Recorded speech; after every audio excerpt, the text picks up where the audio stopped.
읽을 성경 하나님의 말씀 보도록 하겠습니다. 열왕기하 4장 1절로 7절의 말씀입니다. 구약성경 562페이지 내지 3페이지 되겠습니다.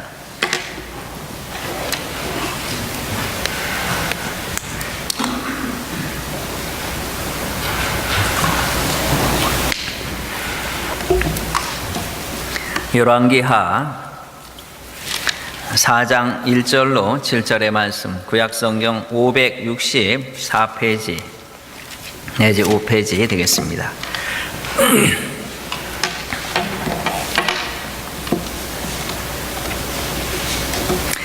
찾으셨으면 한 절씩 그대로 봉독하겠습니다. 제가 먼저 1절을 봉독합니다.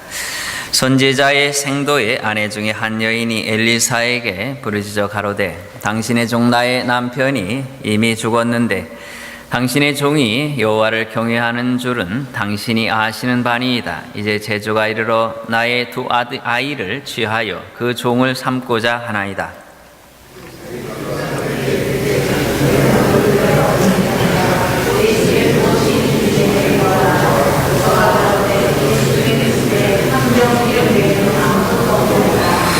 가로되 너는 밖에 나가서 모든 이웃에게 그릇을 빌라. 빈 그릇을 빌되 조금 빌지 말고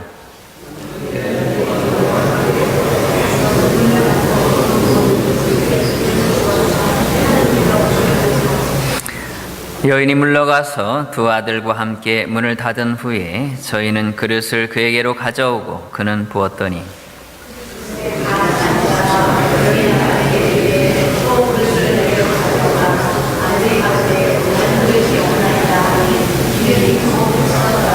같이 읽겠습니다. 그 여인이 하나님의 사람에게 나아가서 고한데 저가 가로되 너는 가서 기름을 팔아 빚을 갚고 남은 것으로 너와 네 두 아들이 생활하라 하였더라. 아멘. 같이 기도하겠습니다. 하나님 아버지 감사합니다. 한 주간의 삶 속에서도 우리를 지켜주신 여호와 아버지 하나님, 오늘도 하나님의 전에 나와 우리가 주의 말씀 듣기를 소원합니다. 이 세상에서 세상의 많은 소리들로 우리의 마음들이, 우리의 귀가 다 아버지 하나님 어두워져서 이 시간 하나님의 말씀을 듣기에 어려움이 있는데 하나님이 우리의 귀를 열어주시기를 원합니다. 하나님 듣는 자는 살아나리라 말씀하여 싸우니 오늘도 하나님의 말씀을 듣고 우리의 침체된 영혼들이 소생하게 하여 주시옵소서.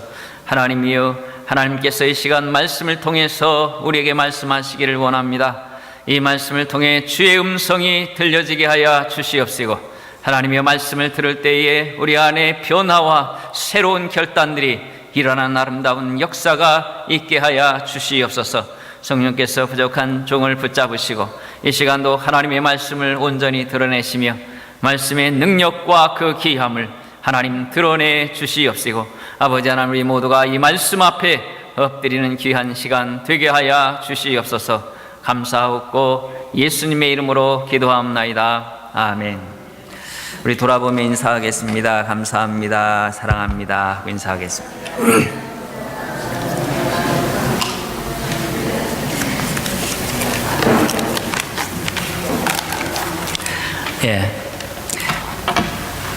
오늘 읽은 말씀을 통해서 빈 그릇을 빌리라 라는 제목으로 함께 말씀을 나누도록 하겠습니다. 전에 우리 신학교에 다닐 때에, 우리 교단 신학교 다닐 때 그런 생각이 납니다. 한라산에 4월인지 5월인지 하여튼 봄에 그 한라산 정상에 올라갔던 기억이 납니다. 그때 올라가면은 그 산에 철쭉이 가득 이렇게 피어 있습니다. 그래서 한라산 위가 안 바와 같이 화산이 터진 산이기 때문에 그 까만 바위들이 굉장히 이렇게 많아요. 그리고 그 사이사이에 철쭉이 온 산을 이렇게 덮었습니다. 그 모습은 마치 꾸며놓은 정원같이 얼마나 아름답고 정말 경이에 가까울 정도로, 그리고 가끔 구름들이 이렇게 밀려 들어오고 그 모습은 정말 너무나 아름다웠던 기억이 납니다. 우리 같이 가던 그 목사님이 그런 얘기를 했어요. 다음에 올 때는 우리 아이하고 꼭 다시 한번 와야 되겠다고 그래요. 그런데 올라갔다가 내려오는데 그분이 그런 얘기를 한참 오다 그런 얘기를 합니다. 내가 다시는 여기 안 올 것이다 그래요. 그래서 왜 그런가 하면은 처음에 올라갈 때는 너무 아름답고 좋은데 그 정상에 이르기까지 그 길이 너무너무 길어서 마치 이렇게 올라가는 것도 아니고 마치 어떤 구릉을 넘어가는 것 같아서 저 멀리 아스라이 보이는 그 구릉을 넘어가면 또 구릉이 또 있어요. 쭉 넘어가고 갈 때는 그래도 그냥 가지만 내려올 때에 너무너무 그것이 힘들었습니다. 다리가 아프고 발바닥이 아파서 나중에는 뭐 풍경이고 뭐고 이렇게 눈에 들어오지 않았어. 그래서 그분의 말이 이해가 갔습니다.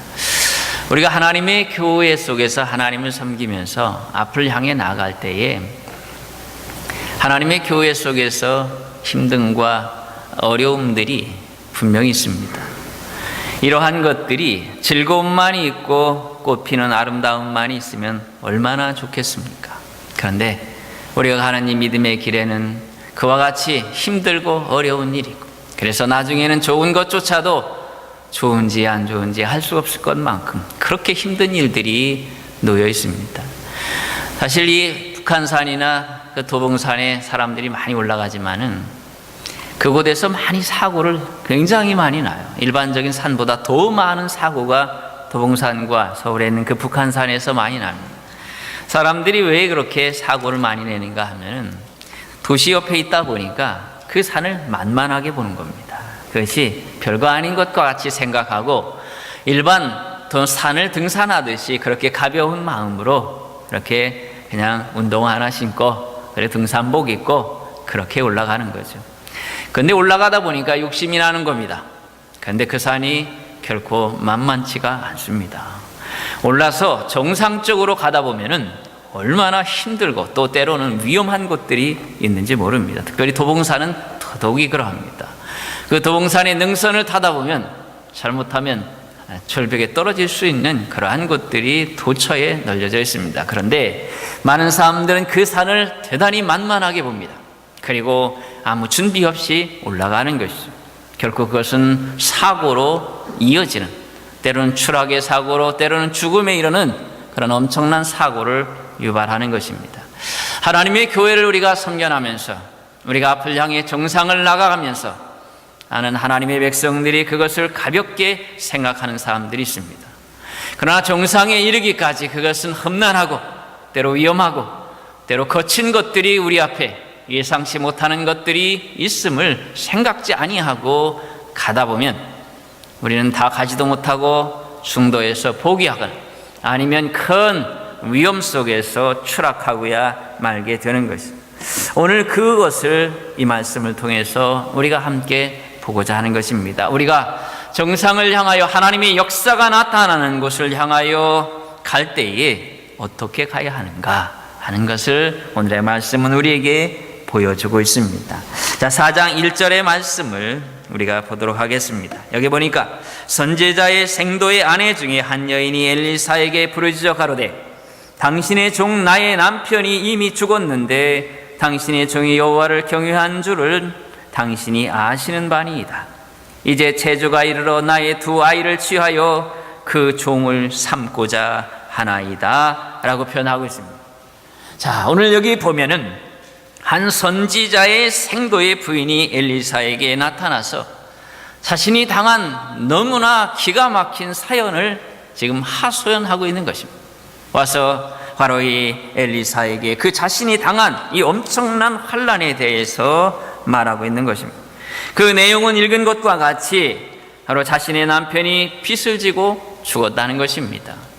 그 빚이 남겨졌는데 이제 더 그 체주가 자신의 두 아들을 종으로 삼으려 한다는 것입니다.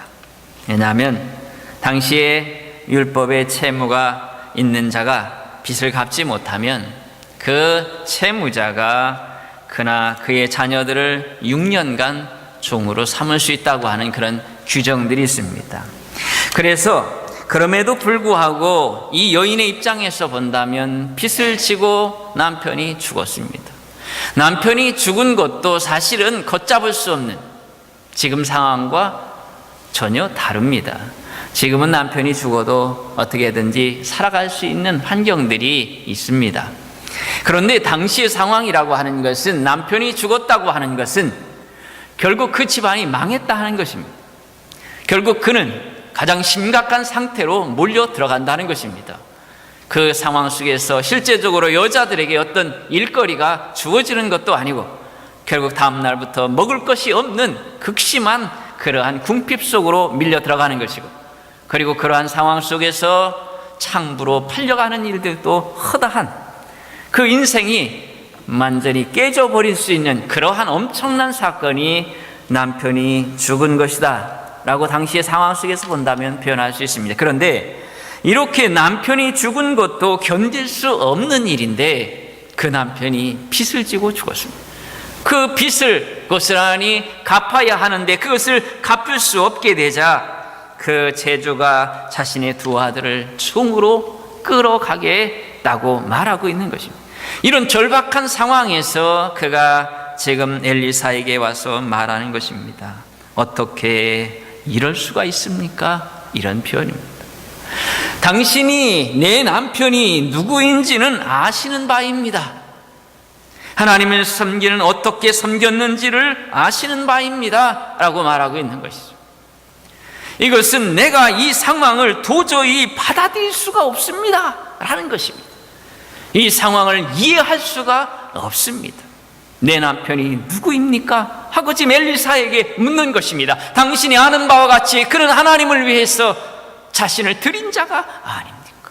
그의 모든 것들을 다 이 땅의 것들을 포기하고 하나님의 종이 되기 위하여 지금 공부하고 있는 그러한 하나님을 위하여 헌신하기 위하여 나선 자가 아닙니까? 그런데 그가 살아가는, 하나님의 종으로서 살아가는 그 여정 속에서 너무나 힘들고 어렵게 살아온 것이 빚을 지고 죽은 것을 보면 알 수가 있어요.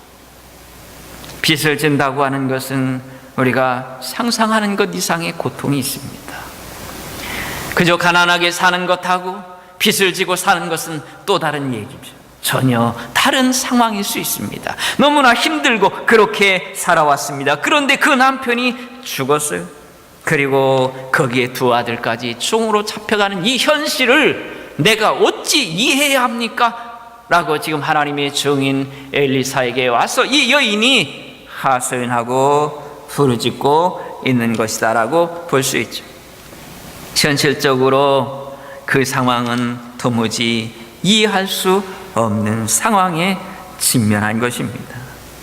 현실적으로 이러한 환경에, 그러한 곤란한 환경에 처해 있을 때에 하나님의 사람들은, 우리들은 어찌해야 하는 것입니다.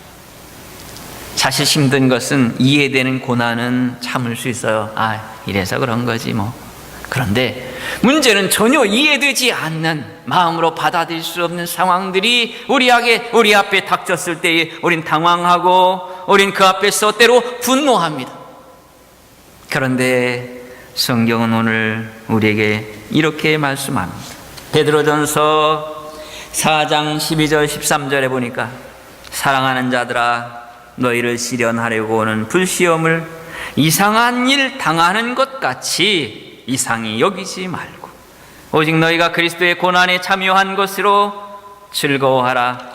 이는 그의 영광을 나타내실 때에 너로 그 즐거워하고 함께 기뻐하게 하려 함이라. 이해될 수 없는 것들이 다가올 때에 그것을 이상히 여기지 말라라고 성경은 말씀하고 있습니다.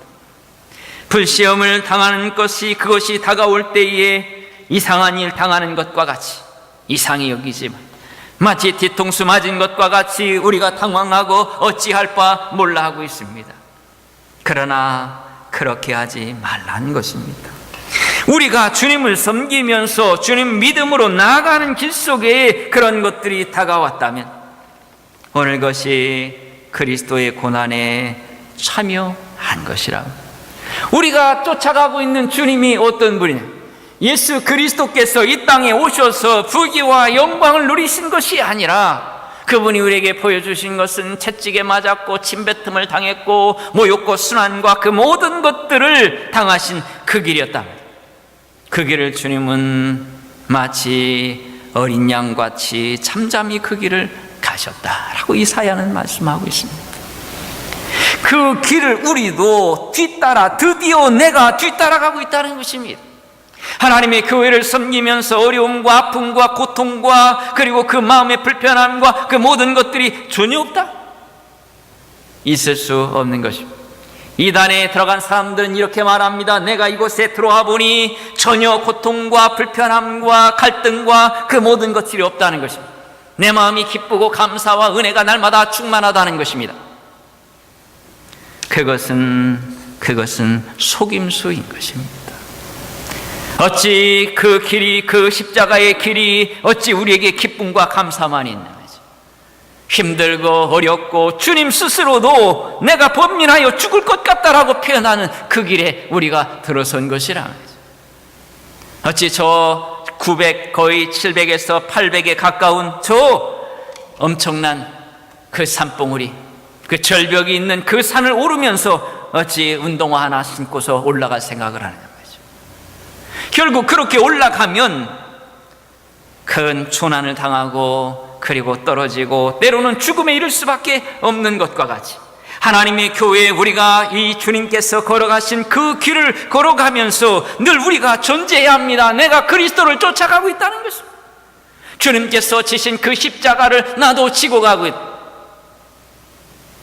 우리 자신의 십자가를 지라고 말씀하고 있습니다. 우리 각자에게 십자가가 있는 것입니다. 다 달라서 들어보면 구구절절합니다.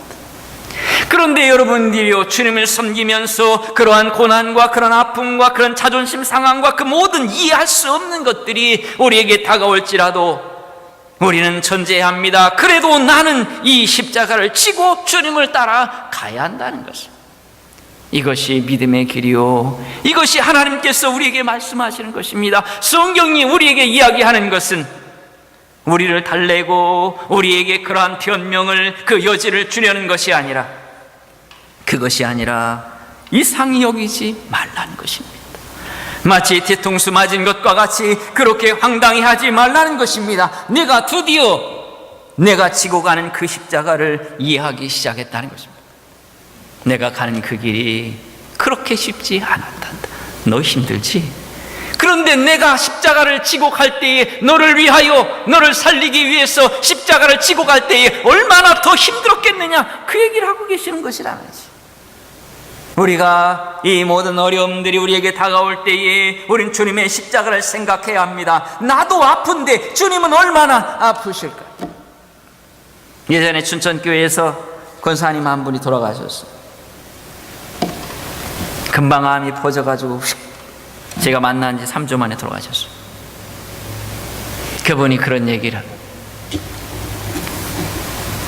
마지막에 이러니까 너무 아프다는 것입니다.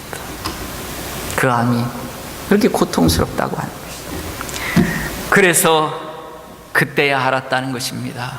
주님의 십자가가 얼마나 아팠을까 하는 걸 그때 알았다는 거예요. 내가 죽음의 앞에 처해서 이 암의 엄청난 고통이 내게 밀려 들어오니까, 주님이 십자가에서 이렇게 아팠겠구나, 아니 이보다 더 아팠겠구나. 나는 그래도 살아가고 있지만 주님은 그 십자가의 고통을 이기지 못하고 몇 시간 만에, 6시간 만에 숨을 거두신 것입니다. 오늘 우리가 주님의 길을 가면서 내 아픔을 생각할 것이 아니라 바로 내가 주님의 그 십자가를 따라가는 사람이, 이제 내가 주님을 따라가면서 마땅히 당해야 될 이 고난을 지금에 당하고 있는 것이다 라고 받아들여야 된다는 것입니다. 오늘 그렇지 아니하면 이 길은 갈 수 없는 길입니다. 이 길은 오늘 이 여인도 그 엘리사 앞에 와서 말하는 것입니다. 도무지 내가 받아들일 수 없습니다. 이 상황을 어찌 이해할 수 있겠습니까? 당신 같으면 이해하겠어요? 라고 지금 이야기하고 있는 것입니다. 그런데 엘리사는 그 상황에 대해서 이렇게 말씀하고 있습니다. 자, 2절에 보니까 이렇게 말씀하죠.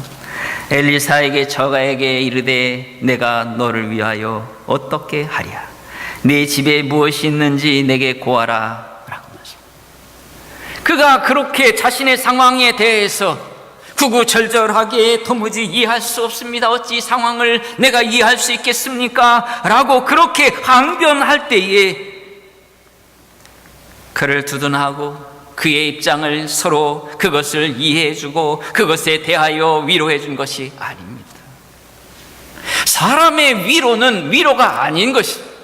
진정한 위로가 아닙니다. 그것이 위로가 아니라 하나님의 말씀이 위로인데, 하나님의 말씀은 우리에게 무엇을 말씀하고 있습니까? 내가 너를 위하여 어떻게 하랴? 이것을 지적하면 내가 너를 위하여 할 것이 무엇이냐라는, 내가 너를 위하여 할 것이 무엇이냐라는 이 문장은 원래 히브리적인 언어 속에서 보면 무엇을 이야기할 때에 도저히 이루어질 수 없는 것을 누가 이야기해요. 그런데 그것을 내가 이루어주겠다, 이루어줄 수 있다 라는 의미로 이야기할 때 이 문장이 사용되는 말입니다. 다시 말해서 지금 이 여인이 나는 도무지 이해할 수 없습니다. 어찌 이런 일이 내게 있을 수 있습니까? 하나님의 종 그 안에 내게 어찌 이런 일이 라고 말할 때에 엘리사가 말하는 것입니다. 내가 너의 문제를 해결할 수 있다는 것입니다. 그러니 말하라는 것입니다. 자, 이 말 속에 의미하는 것이 무엇입니까? 하나님께서 그 과부에게 허락하셨던 그 모든 어려움과 그 모든 고통과 그 모든 것에 대하여 해결할 준비를 가지고 계시다고 하는 것을 말씀하고 있는 것입니다. 우리가 생각할 때에는 답답하고 견딜 수 없습니다. 죽을 것 같아요. 그런데 여러분, 엘리사는 말합니다. 아니라 해결할 방법이 있다는 것입니다. 그것을 내가 해결할 것이다. 왜 엘리사가 이렇게 표현하는 거예요? 엘리사는 당시의 선지자로서 하나님을 대신해서 지금 그 하나님의 뜻을 전하는 것입니다. 하나님께서 너를 향하여 그 해결을 준비하셨다는 것입니다. 그러므로 네가 그런 식으로 얘기할 필요가 없다는 것입니다. 지금 네 상황, 네가 무엇이 필요한지 그것만을 정확하게 이야기하라는 것입니다. 다른 것들을 장황하게 이야기하지 말고, 그 상황들을 장황하게 이야기하지 말고 정말 내게 필요한 것이 무엇이냐 그것만을 이야기하라는 것입니다. 그러면 그것을 해결할 것이란. 오늘 우리가 하나님을 섬기면서 단순화할 필요가 있습니다. 모든 것들을 복잡할 것이 아니라 정말 하나님 앞에 내가 무엇을 할 것인가, 이 상황 속에서 내가 무엇을 하나님 앞에 할 것인가 하는 그것으로 단순화시킬 필요가 있어요. 여러 가지 많은 상황들이 있고 설명할 것들이 있지만은, 그러나 그것이 아니라 하나님이여 내가 이 상황 속에서 무엇을 해야 합니까? 하는 것을 묻는 것이죠.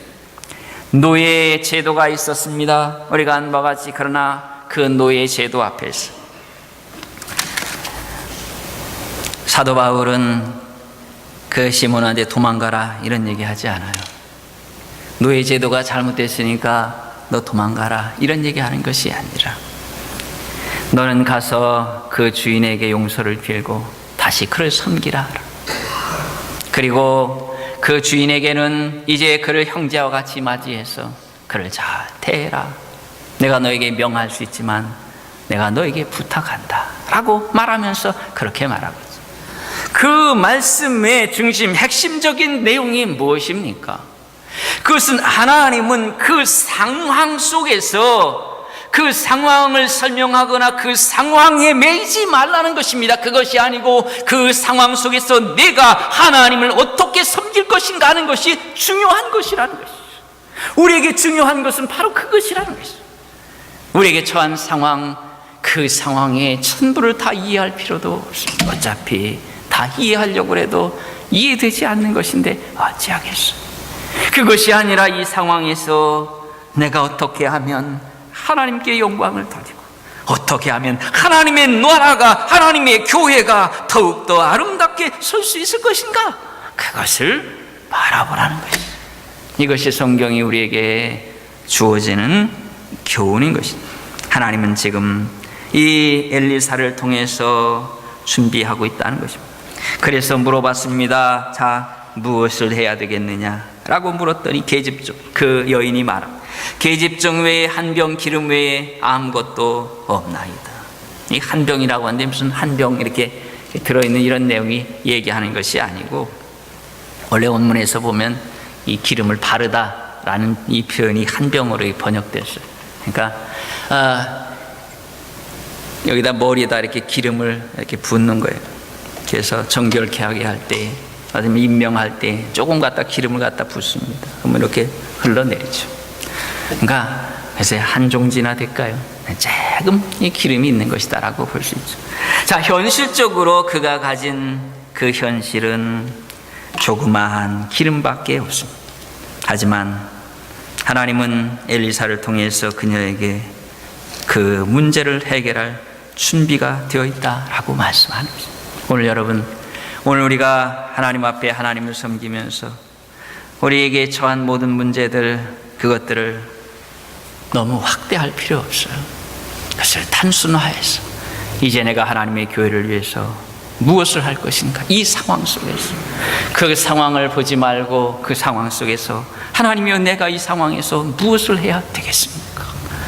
이 힘들고 이해할 수 없는 상황 속에서 하나님이여 내가 무엇을 해야 합니까?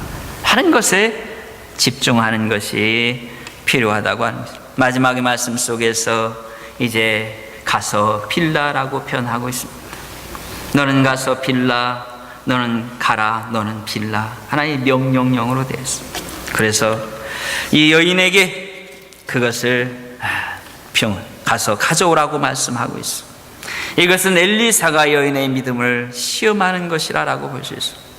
이 아무것도 없는 상황 속에서 하나님의 말씀을 따라서 하나님의 명령을 따라서 행할 것인가 하는 것입니다. 늘 우리의 문제는 상황에 있는 것이 아니라 그 상황 속에서 하나님의 말씀을 따를 것인가, 하나님의 명령대로 할 것인가 하는 것입니다. 하나님의 말씀을 따르면 놀라운 기적의 역사가 거기서 나타나는 것입니다.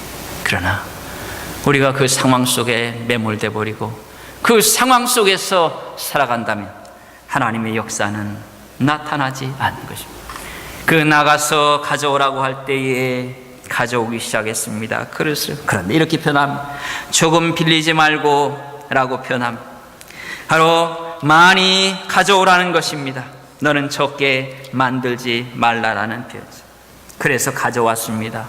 그런데 더 가져오라고 했더니 아들들이 표현하기를 이제는 그릇이 없습니다. 근데 여러분, 여기 성경에 보니까 기름이 곧 그쳤더라 이렇게 표현합니다. 결국 내 믿음대로 되리라 라고 하신 하나님의 말씀을 우리가 늘 마음에 기억해야 합니다. 우리의 복은 다른 곳에서 오지 않습니다. 내가 가진 그 믿음의 분량대로 하나님께서 역사하실 것입니다. 하나님의 말씀을 믿고 환경이 아니라 하나님의 말씀에 나를 쳐서 복종시키면 거기에 기적의 역사들이 나타날 것입니다. 하나님의 말씀이 아니라 환경에 내가 집중한다면 그는 결국 그 환경에 매몰되고야 말 것입니다. 거기에는 아무런 역사도 나타나지 않을 것입니다. 오늘 말씀을 마치겠습니다. 여러분, 우리가 걸어가는 이 길이 결코 그렇게 쉽고 만만한 길이 아닙니다. 정신을 바짝 차리고 믿음의 길을 우리가 경주해 나가야 합니다. 환경이 아니라 하나님의 말씀에 집중해야 합니다. 그 환경 속에서 하나님은 내게 순종을 요구하고 계시는 것입니다. 우리가 이 말들을, 우리의 모든 사연들을 다 설명한들 어찌 다 이해할 수 있겠습니까? 그러나 그 환경 속에서 오늘 엘리사가 너는 가서 그릇을 빌라라고 말씀하신 그 말씀과 같이 나가 순종할 때에 그 문제가 단번에 해결되었던 것과 같이 오늘 우리 모두가 다시 한번 바라기는 하나님의 말씀 앞에 엎드리십시오. 목사가 전하는 이 말씀, 이것은 다른 이야기를 하고 있는 것이 아니라 성경의 말씀을, 하나님의 말씀을 그대로 전하는 것입니다. 오늘 우리 모두가 이 하나님의 말씀 앞에 엎드려야 합니다. 나의 그 어떤 말 듣지 않아도 좋습니다. 그러나 이 설교를 통해서 전해지는 이 하나님의 말씀 앞에 우리 모두가 다 엎드려야 합니다. 여기 있는 저부터 우리 모두가 엎드릴 때 하나님의 놀라운 기적의 역사들이 이제 우리 교회를 통해서, 우리 모두를 통해서 나타날 줄로 믿습니다. 아멘.